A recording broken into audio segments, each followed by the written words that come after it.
여러분 안녕, 무역 언니예요. 네, 여러분 오랜만에 인사드립니다. 여러분 바쁘셨죠? 저도 여러 가지로 참 많이 바쁜 그런 시간들이었는데요. 이렇게 여러분들을 다시 만나게 돼서 정말 기쁘네요. 오늘은 그동안 제가 소개했던 여러 무역 용어를 활용해서 무역 현장의 이야기를 해볼게요. 제가 무역 현장에서 하는 굉장히 중요한 미션 중에 하나가 바로 바이어를 찾는 것입니다. 서큘레이터를 보내기도 하고 인콰이리를 기다리기도 하고 그렇게 오랫동안 기다리는 그런 과정을 거쳐서 바이어를 찾게 되는데요. 때로는 특정 타겟 바이어를 콕 찍어서 텔레마케팅으로 전화해서 바이어를 찾기도 하고요. 그런 다양한 방식으로 바이어를 찾게 되는데요. 그렇게 오랫동안 기다리면 바이어가 인콰이리를 보내기도 합니다. 그래서 바이어가 인콰이리로 트레이드 텀을 묻게 되는데요. 그러면 오퍼시트를 작성을 해서 오퍼시트에 price term, payment term, lead time, MOQ, spec 이런 것들을 굉장히 디테일하게 작성을 해서 오퍼를 하게 됩니다. 그러면 바이어가 이 오퍼를 검토를 해서 굉장히 놀라운 반응을 보내는데요. 굉장히 비싸다라는 이런 반응이 많습니다. 그래서 20%를 내고 해달라 이렇게 하는 경우도 많아요. 20%를 내고 할 수 있는 그런 가격을 오퍼하지는 않겠죠. 그렇기 때문에 바이어와 굉장히 긴 내고의 과정을 거치기도 합니다. 그래서 때로는 이런 내고의 과정을 거치면서 이 바이어가 정말 거래할 의사가 있는지 확인이 필요할 때가 있어요.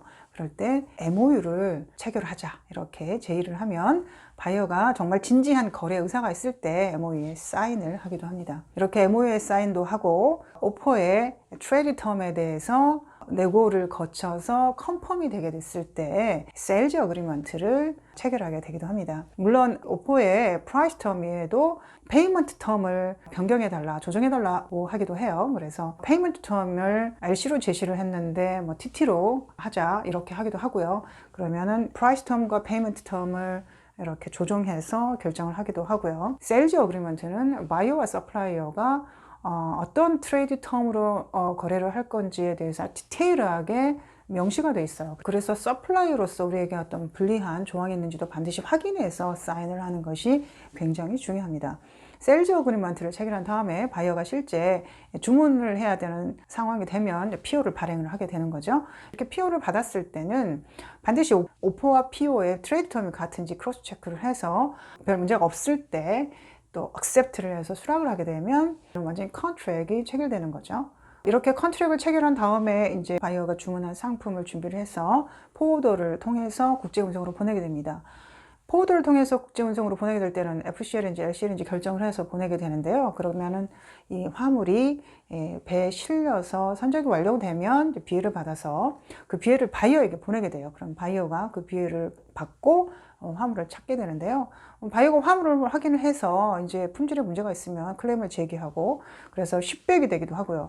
때로는 수입국에서 통관이 거절돼서 쉽백이 되기도 해요. 그래서 이 서플라이어는 이 쉽백에 대해서 굉장히 좀 조심을 해야 되고요. 이렇게 쉽백은 서플라이어에게 굉장히 막대한 손실을 끼칠 수 있기 때문에 수출 전 과정에서 유의해서 진행을 해야 되는 거죠.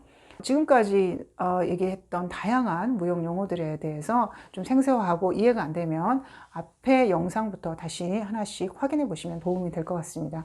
자, 여러분 하시는 모든 일 항상 성공하시길 바라고요. 저는 언제 어디서나 여러분을 항상 응원하겠습니다. 항상 응원할게요, 여러분. 안녕.